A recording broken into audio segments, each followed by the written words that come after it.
Good Morning Business, Business Today.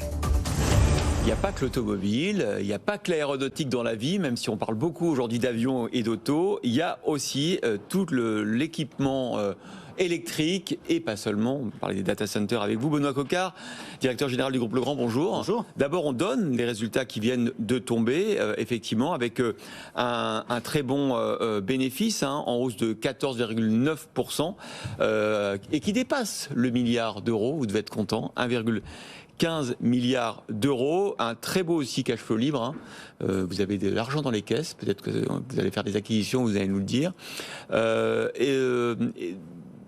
Comment vous expliquez en fait cette bonne tenue de votre activité, en dépit quand même de votre activité historique d'un secteur du BTP qui souffre, pas seulement en France d'ailleurs. Comment on parvient à maintenir la croissance?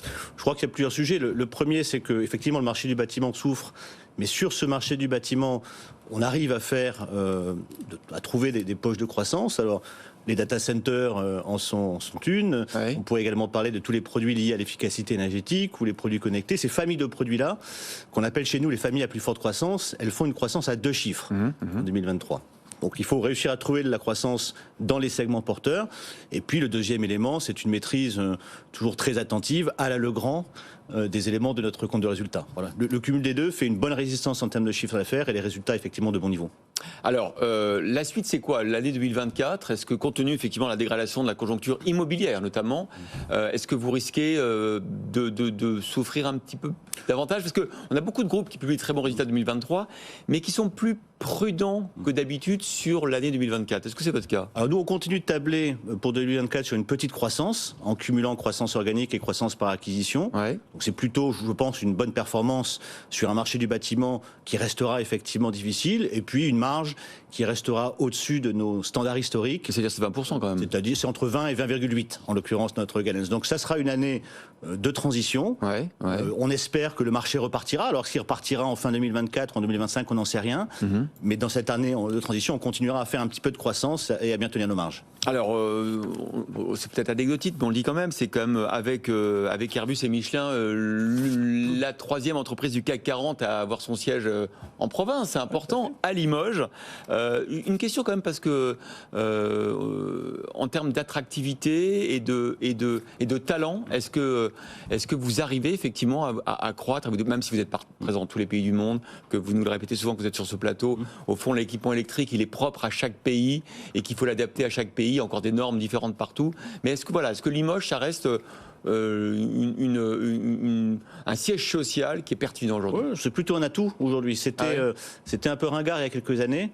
Et avec maintenant le développement du télétravail, le prix de l'immobilier et l'inflation dans les grandes villes, avoir son siège dans une ville de taille moyenne qui a beaucoup d'atouts par ailleurs, je pense que c'est plutôt un avantage. Bon, donc on continue évidemment, comme encore et toujours sur Limoges. Peut-être sur votre diversification, on parlait des data centers, on parlait de la Smart City aussi, des smart bâtiments en tout cas.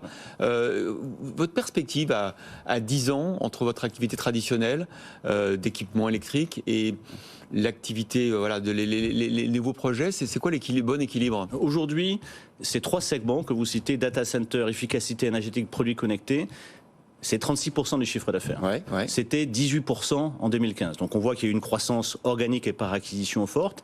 Et le cap qu'on s'est fixé, à moyen terme, c'est de réaliser 50% de notre chiffre d'affaires dans ces domaines-là. Donc 50% dans ces nouveaux domaines en forte croissance et 50% dans les produits d'infrastructure essentiels qui restent des produits très très intéressants où on peut continuer à apporter beaucoup d'innovation.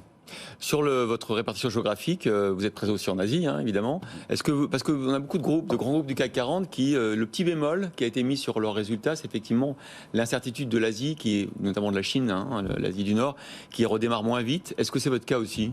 Alors nous, on a deux grandes positions en Asie, c'est la Chine et l'Inde. L'Inde étant pour nous plus gros que la Chine. Ah oui. Alors la Chine, effectivement, souffre en termes de marché immobilier. On y a fait de la croissance en 2023, donc je pense qu'on y a de façon significative gagné des parts de marché.